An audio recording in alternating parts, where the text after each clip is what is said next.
से उजागर हो चुका है।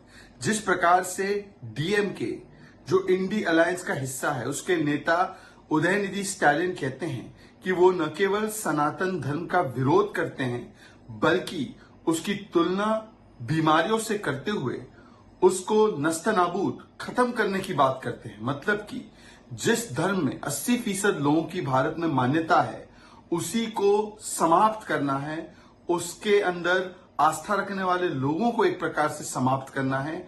ये बात जब वो कहते हैं और इसका समर्थन कांग्रेस पार्टी के कार्ति चिदंबरम भी करते हैं।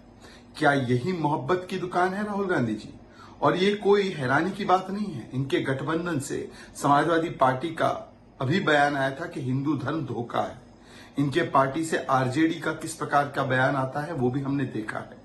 आईयूएमएल ने हिंदुओं के नरसंहार के नारे लगाए, एमएमके ने प्रभु श्री राम का अपमान किया, और जो मेन है कांग्रेस पार्टी, उसका तो एक लंबा चरित्र है सनातन विरोध और हिंदू विरोध का।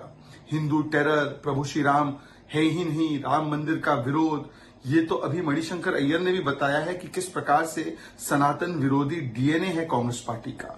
सवाल ये बनता है कि क्या सनातन धर्म को नस्तनाबूद और खत्म करने से, उसके मानने वालों को खत्म करने से जुड़ेगा भारत इनके हिसाब से?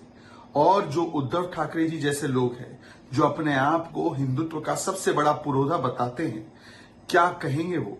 कभी उनके गठबंधन के साथी तिलक लगाने से ना कर देते हैं, कभी आचार्य प्रमोद कृष्णम जैसे लोग कहते हैं कि तिलक से नफरत है कांग्रेसियों को, कभी कांग्रेस पार्टी हिंदू को गंदा शब्द बताती है, हिंदू टेरर कहती है, प्रभु श्री राम के अस्तित्व को नकारती है, और कभी डीएमके के नेता किस प्रकार से सनातन धर्म विरोधी इस प्रकार की बातें करते हैं।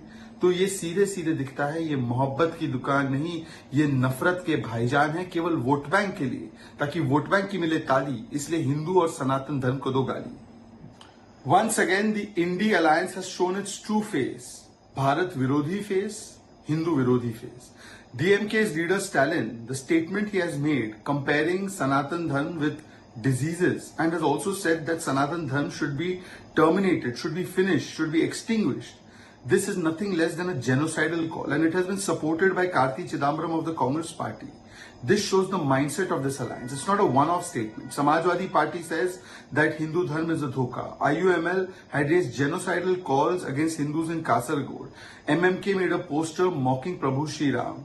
We have seen the long history of Sanatan Virod by Congress Party, doubting existence of Prabhu Shri Ram, opposing the Ram Mandir, Hindu terror, Hindu is a dirty word, and so on and so forth, which has even been described in Manishankar Ayyer's book. The question is that is this mohabbat ki dukaan or is this nafrat ke bhaijan? Mamata Banerjee refuses the tilak. This is the long pattern of Sanatan Virod. But now Uddhav Thackeray ji and members of this so-called alliance should tell us, is this the manner in which Judega Bharat, by calling for the extermination and termination of that faith which 80% of the people have astha in? Uddhav Thackeray ji, you talk about being a big champion of the Hindutva cause, but your own allies, right from abusing Hindutva, right from threatening Hindus, right from calling for the extermination of Sanatan Dharm, right from calling Hindu Dharm as a dhoka, they have made all kinds of choicest abuses against Hindu religion, Hindu faith and its believers only for vote bank politics. Yet Uddhav Thackeray ji has not a word to say. This is their true force. Rahul Gandhi claims to be a Janyudhari Hindu, a true Shiv Bhakt. But Rahul Gandhi is absolutely silent, because for Rahul Gandhi, it is not about मोहब्बत की दुकान, it is only about vote bank की दुकान. हिंदू और सनातन को दो गाली ताकि मिले वोट बैंक की ताली. This is the motto of his नफरत के मेगा मॉल एंड नफरत की मेगा स्टोर.